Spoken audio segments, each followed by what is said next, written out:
안녕하세요. 제1이비인후과 김원식 원장입니다. 귀 밑이나 턱 밑에 멍울이 잡히는 경험을 해보셨나요? 특히 식사 시에 유독 더 멍울이 커진다면 타석증을 의심해 보셔야 하는데요. 타석증은 침샘과 침샘관에 돌이 생겨서 침샘을 막는 그런 질환입니다. 침샘에 병이 생긴다니까 생소해 하실 수도 있겠는데요. 전 인구의 0.5%에서 생길 수 있는 비교적 흔한 질환입니다.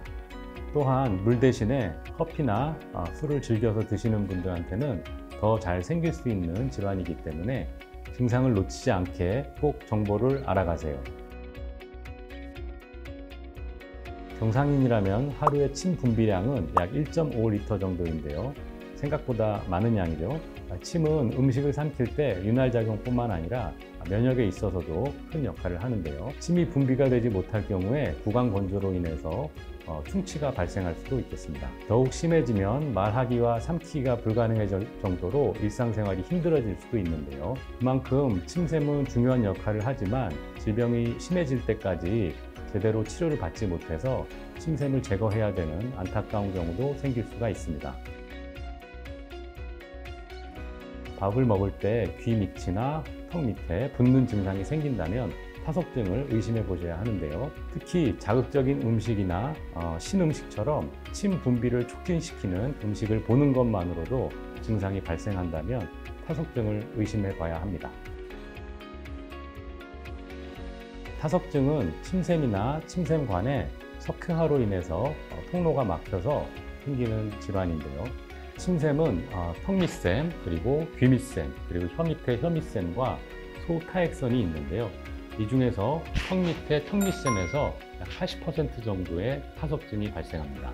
타석증의 원인은 아직까지 잘 밝혀지지 않았지만 침 분비 감소로 인한 치매 정체, 침샘관의 염증, 그리고 칼슘염의 침착 등이 보고가 되어 있습니다.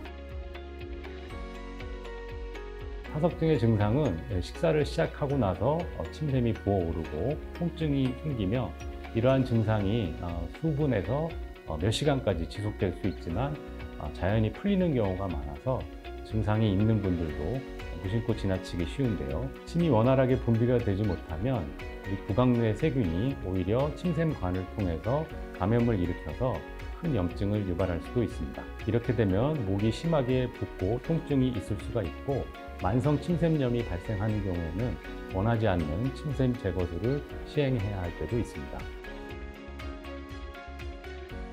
타석증 검사 방법으로는 구강 내시경, 또 침샘 내시경, 또 CT나 초음파 검사 등이 있는데요. 드물게 CT에서도 나타나지 않는 타석이 있을 수도 있기 때문에 저희 제1이비인후과에서는 초음파를 통해서 정확하게 진단하고 있습니다.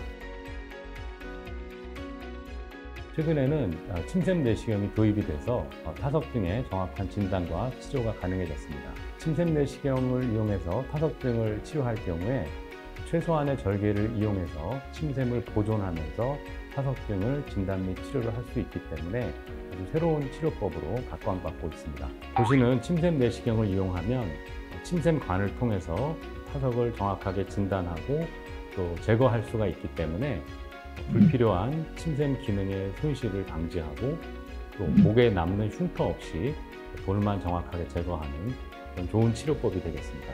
타석증 치료를 고민하고 계시다면 사전에 침샘 내시경 수술이 가능한 병원인지 알아보시고 치료 결정을 하시는 게 좋겠습니다.